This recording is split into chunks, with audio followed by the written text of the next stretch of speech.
Well, Jen Gerson, here we are. Great to be back at the end of, for me, a really busy day. It's hockey tournament weekend. It's funny when my son joined hockey, people were like, "It's going to eat your whole life." I was like, "Yeah, sure it will." It has completely eaten Eating your whole life. my whole life. Yeah. So I've got kind of like a little window here where we can pop on and talk about some stuff. Not a huge amount to talk about this week, actually. Overall, kind of a quiet week, but a big breaking news story on Friday that we'll get to in a minute. Can I throw just a little one at you first? Shoot. This is something I don't want to spend a ton of time on because I don't think it's worth it. But it was an interesting thing that stuck in my mind. I've mentioned this to you already. I have a colleague in Toronto who has needed to take some time off for personal reasons, and he works at a radio station downtown. And myself and some other people have been filling in on a rotating basis to basically sit in the host chair. And last week, I was in one of the host chairs. I had a co-host, a regular at the station who was there. And we were interviewing a Toronto City councillor who was talking about the recent spate of violence that's been happening in the system here. And we don't have to get into the Toronto details because the Toronto details don't matter. It was more a comment the councillor made that made me kind of go, oh, okay, this is why we're screwed. So the councillor is among a few other councillors who has written a letter to Mayor John Tory saying that Toronto is going the wrong path. Don't put more cops on the TTC. Are we really going to get value from that? Send in crisis counselors, things like that. It's a pretty bog standard criticism of the police deployment, and fair enough as it goes. But what the counselor said at the very end of the interview, I thought was so revealing, where she said, our job is to ask questions. No, it's not. No, that's our job. That's our job. That's our job. Yeah, like we are the question askers. The Yep. job of elected officials and the staff, the civil service and appointed staff that support them, is to fix problems. Yes. We're supposed to ask the questions of them, and then they're supposed to figure out the answers, and then solve them. That's how that works. I want to like resist the temptation to take like a comment made on a live interview by a relatively inexperienced municipal councillor and sort of stitch it into a broad societal narrative. But I kind of want to stitch it into a broad societal narrative, right? Because how many times have you or I in recent years been hammering on the issue that the people whose job it is to fix the problems are standing around going, well, we're upset about this as anybody. Yeah. We're asking questions. We're asking questions. Well, and how interestingly disempowered that indicates that these people feel. Yeah. Right. Now, maybe being a Canadian municipal councillor sort of leads naturally to a feeling of disempowerment. Maybe these people are not the most powerful people. I just, again, like, I would never be in a position of power and think to tell people that my job is to ask questions. I would wake up every day freaked out that I was failing at my actual job, which was solving problems. And the other interesting thing is how much of the actual running of the city has been so delegated to the non-elected, for lack of a better term, civil service or municipal workers, such that the elected officials feel utterly disempowered, and so therefore they're just, I don't know, just asking questions, man, just asking questions of the people who actually run things. Yeah, that's all I can do. Right? I don't know. I couldn't jump on it in the middle of the interview because it was right at the end of the interview, and like I said, I don't want to spike the football on a relative political rookie. Yeah. But just as a worldview. So anyway, I'll let it go at that. I just wanted to mention that because it's been bothering me all week. I have two big items on my list, but I let off. What do you got on your list? Anything interesting going on? Just the CBC radio documentary producer who got randomly attacked and died. Yeah, that was right over the bridge from my house. Yeah. So things are continuing to go well in Toronto. What else did I pin? Is there anything happening in Alberta? There's nothing really new to report on the CBC stuff. The dispute between Premier Smith and the CBC. No developments. Yeah, I think that's going to go to the ombudsperson, but I don't know if that's come out yet. Oh, okay. I got sucked into a YouTube rabbit hole about Milf Manor, and I now think that we have fallen too far from God. Milf, but maybe that's a column. Tell me what Milf Manor is. Tell me in 10 seconds. Okay, so it's a TLC reality television show. Do you want me to spoil it for you? No, but tell me what it's about. Like if I was Okay, so reading the MILF, blurb and TV guide. moms I'd like to F.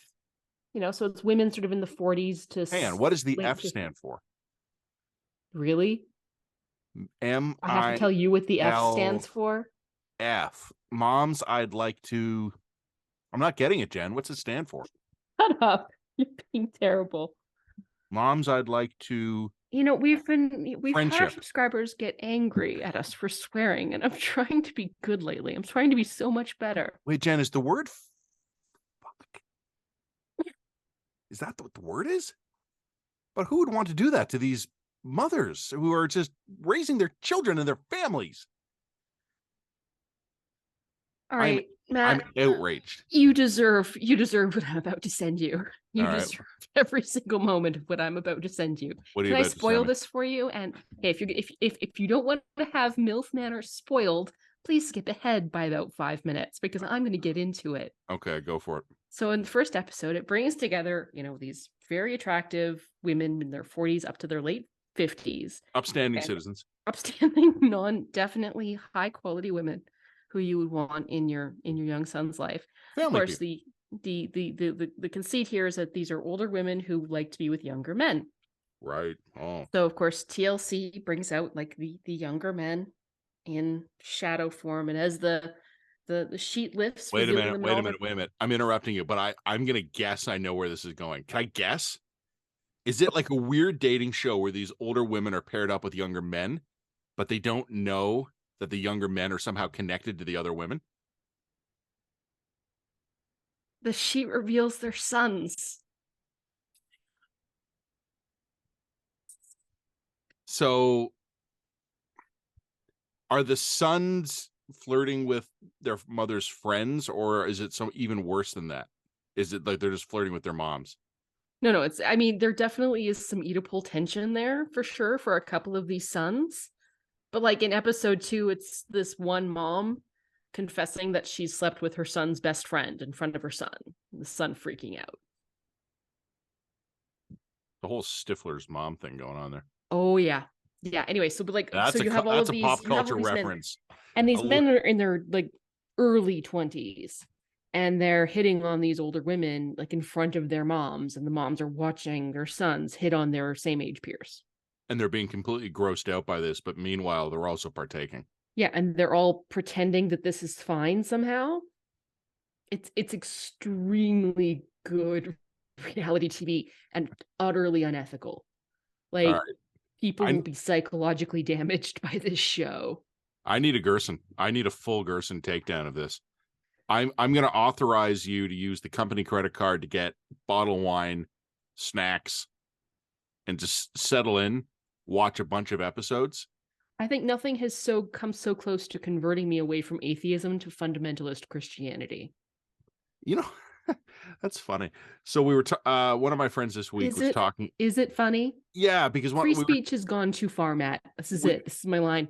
My friends and I in one of our group chats this week, we were talking about scandalous music videos. Mm-hmm. And like I'm not into music videos. Like I'm sorry. Like I don't have that much joie de vivre in my life. Like I'm way more focused on bombs and bad stuff. But basically I got told to go watch some music videos, and I watched some Nicki Minaj music videos, and these are like 10 years old, and I came away from it just like a complete evangelical Christian. So I know exactly what you're talking about. Like I kind of expected to hit this point sometime when I was in my 60s or 70s. You know what I mean? Like I expected the culture to reach a degree of decadence that abhorred me somewhere in my 60s or 70s. Like that would be normal. That would be the normal course of things. You ain't how even am I 40. peaking out? But how am I peaking out before I'm even 40? Yeah. You know what I mean? I got some friends who would actually really get along with you well. Okay, that sounds like 70? fun. Like I Oh no, they're in their 30s. Yeah. Like I'm in my 30s and I'm looking at this stuff and I'm going like, okay then. The only thing I would try to remind myself, we've gone too far from God. let me just, yeah, okay, fine. Look, I'm looking forward to the column, and I don't want to talk you out of the column, but remember how freaked out people were by Elvis's hips. Like there's some version of this is that's eternal, right? Yes, no. Like there's an argument to be made that the cultures are always shifting, but there has to be a bottom, right? Somewhere. Worse is always possible. Does there have to be a bottom somewhere before we just reach? I mean, maybe this is actually the question I would ask during the columns. Like, yes, I understand that every generation is perpetually horrified by the pop culture of the generation coming after it. Usually it takes a little bit longer, I would like to say, but there has to be some point at which the bottom is reached, right? Like the point where a mother and a son fuck on TLC has to be the end, right? Just it took And you yet, about no, 4 like I can minutes literally to use because the word. I mean, no, but the answer is no, because I know how this gets worse. And that's TLC's next follow-up show where it's like DILF Manor and it's middle-aged men skeezing on their 19-year-old daughter's friends. Like I know that has to be coming in the name of gender balance. Like Yeah, equity. Equity. Absolutely. So like I don't know, like what, is there a point at which we cannot embrace any more decadence? You know what I mean? And that's what Yes. this is. Like Oh no, yeah. like no No, or no, I don't no? think there is. No. No. No, it Because just keep like what's the end state? Where like what is the end state? If I could live for 200 years, where would the end state of this be? remember that we are about in some way to embark on a whole era of semi-virtual living. So Oh imagine man. Oh, wow. the depravity we'll be allowing ourselves to indulge in the metaverse. Yeah, we're You ever talking watch about like Westworld? murder, sex. No, I'm thinking of Altered Carbon actually. The first season of I actually so Westworld got surprisingly canceled after its 4th season. It was kind of a weird, not a cliffhanger, but it's a weird ending for the 4th season. It really needed a 5th season to kind of tie it up, but I guess it was costing too much money. The later seasons of Westworld have been very controversial. The first season is universally recognized as the best.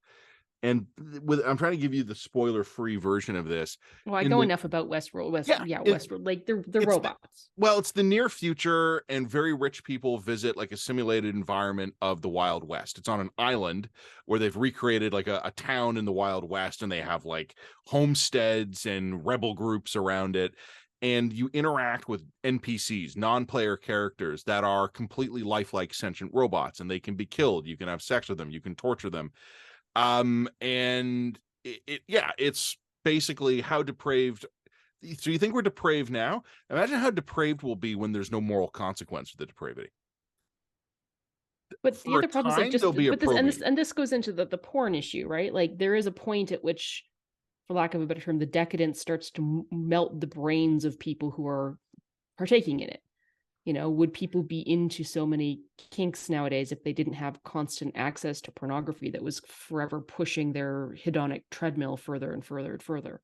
Hey, look at the stats for younger people. I'm not convinced they're having as much sex as we would have at their Well, and age. but this is the problem: is that like there's when you live virtually, you don't need to actually live the decadence in physical reality, right? Like everything becomes Yeah.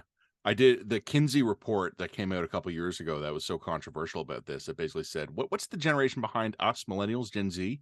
yeah. Their rates of sexual activity are down, and like date of first intercourse is later. Things like that. They are a less sexual generation, but they Yeah, they're have neo-Puritans. They put all that but they energy also have more into virtual online sexual encounters, and they think that's yeah. sex. And to me, that sounds crazy, but maybe we're just out of time. Maybe 30 years from now, that'll be the norm. I don't know. I keep on going back to this Mike Winters cartoon. It's one of my favorite cartoonists, although he doesn't really produce Oh much yeah, stuff anymore. no, I But know he does Mike. this. But he has this great cartoon where you know he's a normal person like us, but in 2070 or something, and like the brother and sister are having sex with one another, and he's like, in my day, brothers and sisters didn't have sex with one another, and they're just like, whatever, Gramps, and they're speaking a language he doesn't understand, and he's like anyway, it was perfect, right? Because I'm increasingly feeling like that grandpa. It's pretty amazing, but yeah, anyway, maybe the column is more serious than I'm letting Oh, on. this is going to be a banger column. Like you're going to have to think about this for a while. Yeah, I'm gonna have to marinate on it a bit. Okay, Because I but mean, I also have to admit, like it's enormously entertaining television. I if you do can't blame myself as an individual for being entertained by this, nor can I blame myself as an individual for sending it to everyone I know. And like my best response came from one of my friends who watched this like clip that I sent him. And he's like, we might as well just start using Chinese money. It was great. Well, as your column earlier in the week pointed out, China's going to have problems all its own. Yeah, China's going to have problems all its own. And then I had another one who's like, I just forwarded this to like a group chat of all of my friends, and they all hate you now. So they hate you for letting them know that this exists. And they're all binge watching it. Yeah, well, they're all binge watching it. All kidding aside, so we were talking about the scandalous music videos. I watched one of them and it was terrible, but God, has that song ever been in my head? So there's some hoes in this house. There's some hoes in this house. No, it was the one that someone pointed out to me. They said to me, I remember when J-Lo's booty was controversial, and I watched it. And I'm thinking, so I'm watching it. Like, I'm watching it like for research purposes, ladies and gentlemen. I was watching booty for research purposes. And it has this weird sci-fi open where it's like there's a countdown, they're going through a wormhole, there's like faster than light stuff happening, and then it's like 10, 9, and it's all this like lights and sounds, and then they go 2, 1, and then it's just two women in bathing suits rubbing their bums on each other. And I'm like, whoa, okay, like that's. Do you know what? There's something about really modern culture, honestly, that from a 38-year-old perspective, it all feels like parody. Well, it's just kind of like all of the modern culture now, it feels like parody of what we thought was cool 20 years ago. I just thought it was a lot of buildup and faster than light travel for bum rubbing. And they're in bathing suits. It's not even that exploitive. Like, it's weird, I guess, but it's anyway. But I mean, yeah, booty's been in my head all week. So that's great. I guess that's why you've been basically not available. It was Nicki Minaj's fault. That was horrifying. So let's talk a little more seriously here. So I am so about the dispatch encouraging we have to write. You strongly encourage me to go watch some women rubbing their booty on it. No, okay. I do, but for work purposes, I strongly encourage you to go write this column about what was it called? Milf Manor. Milf Manor. Milf Manor. Okay. Milf Manor. It's a 30 Rock joke. It literally is a 30 Rock joke come to life. Okay, I think that's going to be a banger column. Everything that we have now is either totally derivative, reboots of stuff in the past, or parodies of things we enjoyed 20 years ago. Okay, no, this is going to be a great column. Some of your cultural criticism columns have done really well for us, so I'm strongly encouraging. I think that that's because I'm borderline Asperger's, and when I do delve into pop culture, I'm like, what? So I don't know. Huh? I don't know if my ability to basically look at something and just go, well, is like an extremely well-developed and useful survival mechanism or an extreme personality failure on my part. Like, should I be horrified by stuff? Like, would it be better to be horrified by stuff and react strongly? Or is it really healthy that I just go, well, different folks. Like, as conservative as I am on some fronts, I don't care whose bum you're rubbing against. No, and I don't actually care either. It's just like, I'm just like, what kind of society are we in that this is what I have to be entertained by? Like, I don't know, like, Decadent. The morality of this is just so obviously wrong that this was ever produced, and it's so exploitative and just clearly psychologically damaging for the people involved. I mean, that aside, I mean, it's TLC. Look what they did to Honey Boo Boo. Look what they like. It's just what it is. But this is like, it feels very Last Days of Rome to me, you know, like when Mother was fucking sons, and like, you know, like it just, I don't know. There has to be some ethical framework. There has to be something, right? Maybe there doesn't. I don't know. Well, look, you and I both agree that in the medium term, we're going to be heading into a more challenging social era. That may, on the one hand, disperse a lot of the really stupid cultural stuff we're dealing with, because like I don't know if a society grappling with existential issues has the time to worry about moms hitting on their sons' friends. It might just seem too dumb at that point.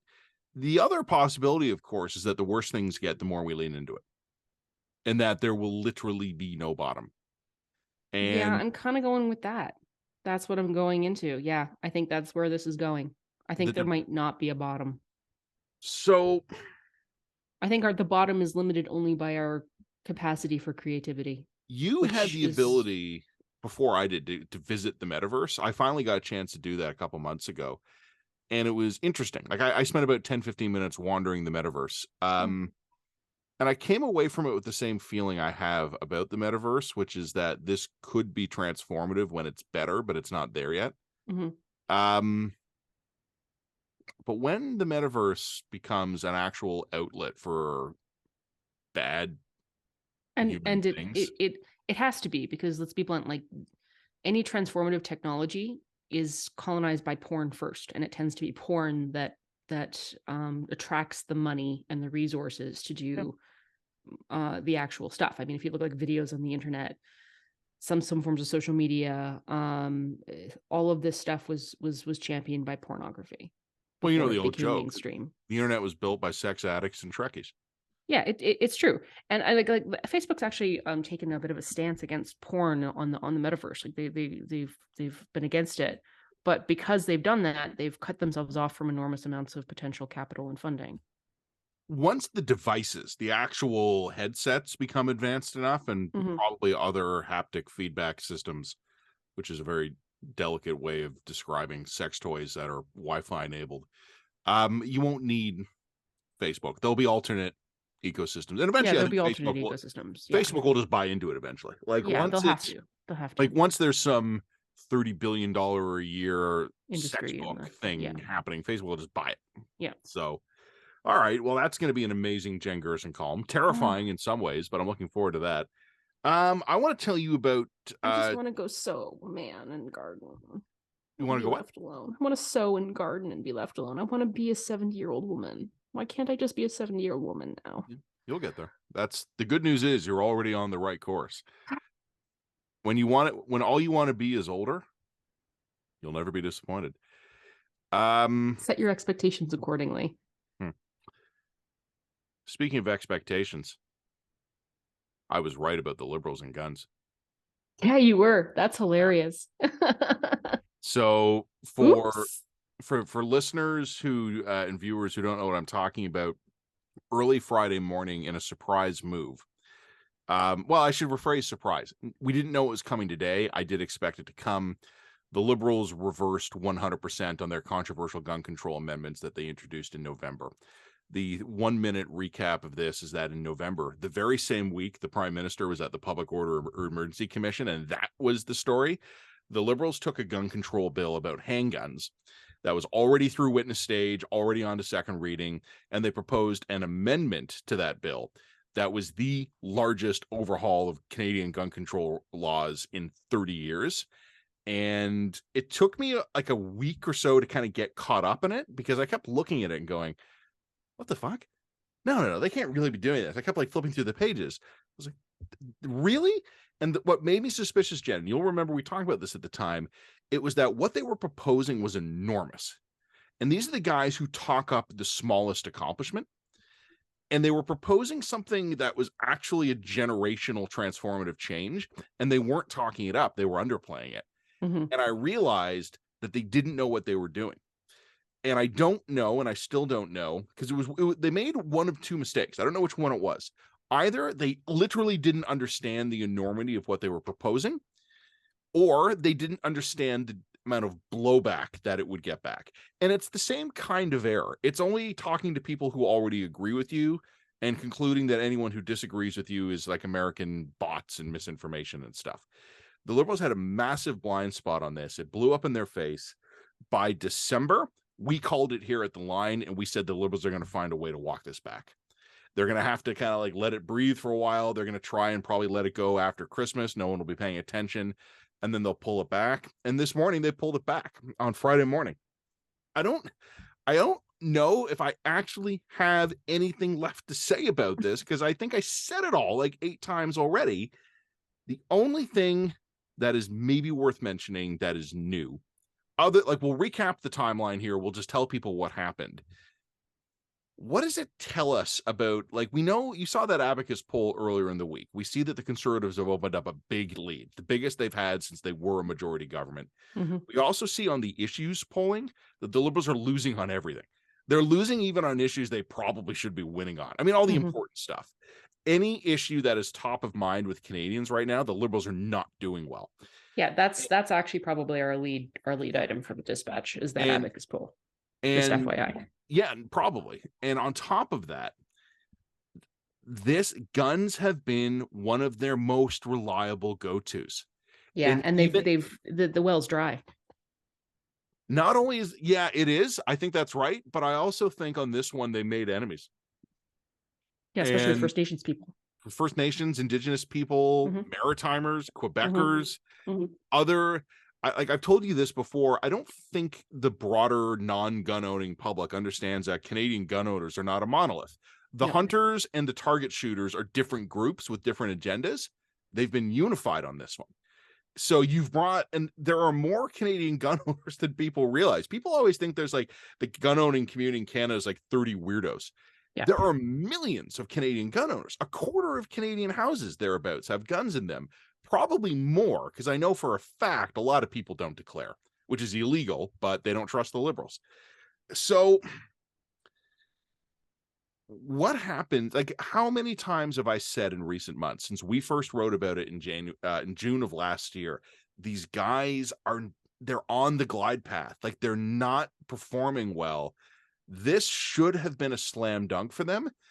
They fucked it up, and I also just don't think there's any water left in that well. Or Someone, any well. And all of their go-tos seem to well, be dry. you know That's the what's interesting thing. what's next? What do they always go to? Abortion. Guns and abortion. Yeah. So I don't think abortion works against Polyev. I don't think Canadians have warmed to Polyev, but I don't think anyone looks at him and thinks this is a social conservative. I think they have other concerns about him. And if you look at the meta narrative, what is it? It's economy, inflation, drugs, and disorder. These are all conservative sword issues. So I don't think this is a win for the Conservatives. The Conservatives taking a victory lap and going, because of our strong opposition. I think Carey Price defeated Justin Trudeau, not Pierre Poilievre. Mm-hmm. I'd like to think I helped, but to me, the most interesting thing here is that the Liberals now seem to be in a situation where they're 8 points back. They're losing on every issue. They're exhausted. They're facing bad economic news this year. And they reached once again for that friendly go-to, and it blew up in their face. It not only did it not help, it hurt them. So because I have a long enough political memory, the last time the Liberals tried a big stunt on guns was 2005. And it was the Paul Martin's election campaign. Didn't work. Stephen Harper won. Trudeau reached big for guns again this time. Blew up in his face. So I don't know. The Liberals left guns alone for almost 20 years after the 05 fuck up. Are they going to regroup and come back on guns? Maybe. Or are they I think they need a sword issue. Yeah, I think so. And they're running perilously short. So I have one more item on my list. Do you have anything left on your list? Yes, I do. And that is, I don't know if you've been watching this drama unfold on Twitter about the OMG Overstory Media Group. I do know that the Capital Daily, is that what it's called in Victoria? Yeah, Capital Daily, they've let go people. So I mean, they've been undergoing, like pretty much all the media organizations. They're under fiscal pressures. Hey, our dispatch last year was post media. So OMG has been sort of touted as or seen as a bit of a savior because, of course, it's independent. It's backed by a guy who's got independent wealth through, I believe, through tech funding, BC kind of stuff. He's personally wealthy. Yeah, he's personally wealthy. That's right. Okay. And he's been putting his own money on the line to save local journalism, essentially. Yeah, exactly. The problem, of course, is that now they're overextended and their revenue doesn't match their expenses. He put his personal money in and lost it. Yeah, exactly. So, I mean, the company as a whole has to move to a more sustainable space. That's going to entail layoffs. But I mean, it's just at odds with some of the early brash rhetoric that we saw coming out of OMG, where they were like, we're going to save local media. We believe in, non-clickbait and blah, blah, blah, blah, blah. It's our job to do the business so that the journalists can do the journalists, that kind of thing. And of course, now they're engaging in pretty much exactly the same cost-cutting measures that all the previous organizations had for obvious reasons. But what is also interesting about this is that there seems to have been this layoff group seems to have been accompanied by rumors that one of, I believe maybe Capital Daily, but I have to double check this, that one of these organizations was on the verge of unionizing and then subsequently was laid off en masse. Okay. So Ricochet and all the left have gotten all over this. Ricochet's just published a thing about it. This has gotten very Wilkinson and Farhan, who are sort of the head guys at OMG, they're very upset about it. They're on Twitter. They're kind of having an ill-advised meltdown, is what I would point out. If you're management and you're laying people off, delete your Twitter. Do not tweet. Do not tweet. Okay. I haven't seen these. When I'm telling you, don't tweet. Don't tweet. When I'm saying, dudes, stop. Yeah. Stop. Even like, Jen thinks you've gone too far. Even Jen thinks you need to get off Twitter. Get some esclopram, get some anti-anxiety meds, chill the fuck out. So anyway, I do think that this is worth summing up because, I mean, to me, it's becoming increasingly obvious that the savior isn't necessarily going to come from independent media either. Like the economics of the whole industry are so stretched in every single direction that there may not be a silver bullet. There may not be a company that's going to come along and replace Postmedia. What we are increasingly seeing formed very independently and spontaneously is a lot of small independent outlets that are just kind of making it work on their own, usually with exceptionally low overhead, which, I mean, the line is me and you. Yeah, it's us. I mean, so the idea that we're going to replicate a 60-person newsroom, much less a 10 or a 15-person newsroom, is probably still in fantasy territory. Probably the amount of money available for journalism today supports newsrooms of less than 5. Five sounds like a lot. 5 sounds like a lot, yeah, depending on the type and the niche and the geographic market. And and that also indicates to me the layoffs we're not, speaking of not having reached the bottom, we still have not reached the bottom on that front. So that moms I'd like to fuck and reporters I need to lay off. Yeah, exactly. So anyway, I just kind of wanted to sum up the OMG drama and basically leave on that cheerful note for the future of journalism. You and I wrote a piece about this a couple years ago, specifically about the new digital guys. They're not saving us. They don't seem to have the answers. No. There was this they have less of the legacy baggage and debt, for sure. And they're for a while they're new and shiny and can attract a lot of startup money because they are new and shiny. But I mean, we see what's happened at BuzzFeed. BuzzFeed's just laid off a bunch of people. Their news divisions are toast. Vice is little more than a content. BuzzFeed. Yeah, Vice is now a little more than a content mill. It's HuffPo is gone. Like, if you had put your hope in the future in these sorts of broad, large empire style new media organizations, you have been disappointed. Well, it's funny because you and I were both at newspapers when these guys were starting, and we remember the self-satisfied swagger of some of the ones who were jumping over to new media. It's like, oh yeah, you legacy guys. Well, welcome guys. We're all legacy now. Yeah, pretty much. I got to bail in a few minutes here. Can I sneak in my last one? Shoot. You and I talked about this earlier in the week, and I honestly wanted to gut check myself. And I talked to you about this because I wanted to not be unfair. I read a column, or a report, an analysis piece somewhere in the middle by Althea Raj of the Toronto Star. And it was earlier in the week. Mm-hmm. And it was, here's the thing about the piece. I agree with everything it says. Like, I think it was a completely fair, accurate piece, and it was talking about how Pierre Poilievre has with his everything feels broken attacks is sort of playing a well-known playbook against the liberals, and the liberals are struggling to answer it. Mm-hmm. And Althea also noted, of course, that there's a bunch of different committee hearings on different topics coming up, including the travel related debacles over Christmas, the McKinsey stuff. There's going to be what was that other big one? There was another big one. The CRA, all the missing money that went out in the pandemic. And Althea noted, and I think she's right, that the liberals are already struggling to respond to this conservative message that everything is broken, and now there's all this other stuff coming up, and it's going to make it worse. And I read the piece when it came out on Monday, part of my daily read. I kind of paused and I thought, did I read that too fast? Did I miss something? And I went back to the top and I read it again, slowly and carefully, reading every word, not just skimming it like I read everything else. And no, it wasn't there. Nowhere in this piece about how Pierre Poilievre is hammering the liberals for sort of a narrative of failure was there any analysis about whether or not the narrative has merit. It's just not there. The Well, the and also, entire thing is a battle of framing and messaging, and I just like. okay, so there's a couple of points I would make in the result. But firstly, that's not a critique of Althea Raj, because Althea Raj is probably basing that analysis a lot on her sources, and her sources are clearly in the framing narrative space. So like, that's not a critique of her work. That's just an observation for where her sources' heads are at, right? Secondly, is like, isn't that at the heart of everything? Right? From this is just misinformation to Pierre Poilievre is delving into this. Everything's broken. Politics is blah blah blah blah blah. It's all superficial. All this government seems to be capable of is superficial strategy and narrating and narrative building, and they're good at narrative building. When all you are is a comms guy, you're really good at talking about narratives, but you can't explain why hundreds of passengers were stuck on a train for a day. That's exactly it.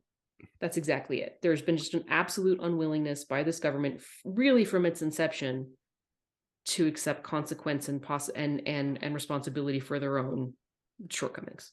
That has been, I think that has been from day one, this government.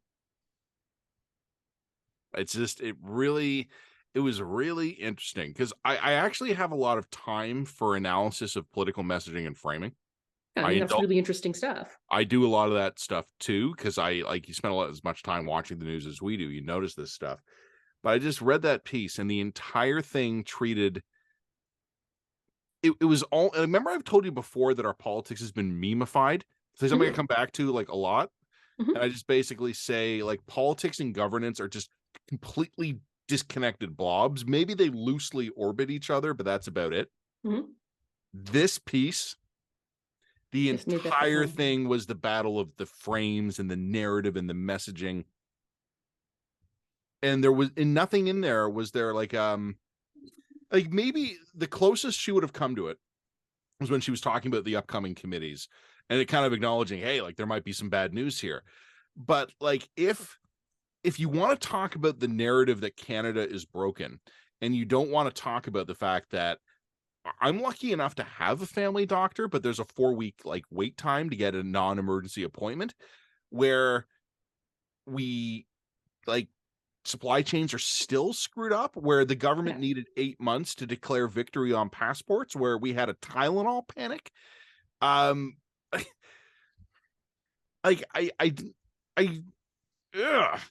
The idea that the Canada feels broken narrative is something that was dreamed up. Yeah, it's dreamed up. It's all just a misinformation ploy. Look at our this Twitter account that says that we're the first in the world for everything, and then you look at like Twitter account and the source, and it's like it's based on a perception survey of 10,000 people globally. It's not based on any kind of substantive fact. Like, so early next great. week, super, it's awesome, no problems. Early next week, we're going to have a piece by Kristen Raworth, and it's going to be following up on a piece she wrote for us last week, I think, where she took the government to task for appealing, arguing against sexual violence survivors in court. We had a great piece by Harrison Roos this week on healthcare in this country. Rahim Mohammed later in the week for us talked about some of the failures of high-profile cabinet ministers who are probably being pushed forward for diversity reasons rather than competence. We've got some other stuff coming in about media, the online censorship, online also content Milf moderation. Manor. So just up Milf there, Manor, keeping the bar raised here at the line.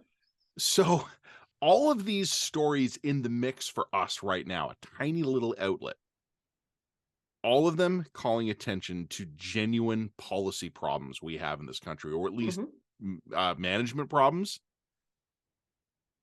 I have a lot of appetite for talking about the framing of Canada is broken, but it has to be grounded in the reality that the Liberals are not going to necessarily lose the next election because Pierre Poilievre comes up with a frame. They're going to lose the next election because someone couldn't get a passport and missed a family wedding, or couldn't get their hip replaced, or couldn't get Tylenol.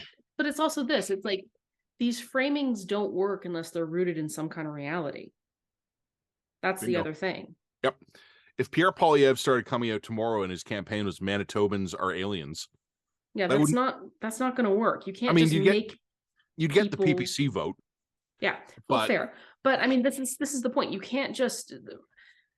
Yes, of course, there's an art of manipulation. There's the art of creating narrative. Like, we all understand that there's an element of propaganda to all of this, but none of it works unless it rings true to the people you're trying to persuade. It has to ring true. That's why it's an effective frame. Well, I'll write again. This is not about Althea. Like, I don't want to. No. This is not a critique of her at all. Like, this is straight up that story is really useful because it gets you into the heads of the people who are making these decisions. But people who make those decisions are not the average voter. No, of course not. Well, that's all I got. So I'm gonna have to work on this later because more hockey. Lucky you. Lucky me. Okay. So let's just plan out who exactly writes what over email. But yep, that's all. It was a pretty quiet week up until today. So Milf Manor, baby, go for it. It sounds really fun. Now, goodbye. You just gave up on everything. Life, humanity. I just remind you. Remember, worse is always possible. The bar can always. There's no bottom. There is no bottom. There's no bottom. You know what my dad told me once? It's always darkest just before it gets darker. We're cheerful. It's always darker right before it becomes absolutely pitch black. This is why we don't get invited to parties anymore, Matt. Isn't it? I get invited to parties once. All right, thanks, Jen. I'll message you and we'll get this fired. Yeah, we've got a couple other things to chat about, but later after hockey. All right, thanks everybody. Bye. Bye.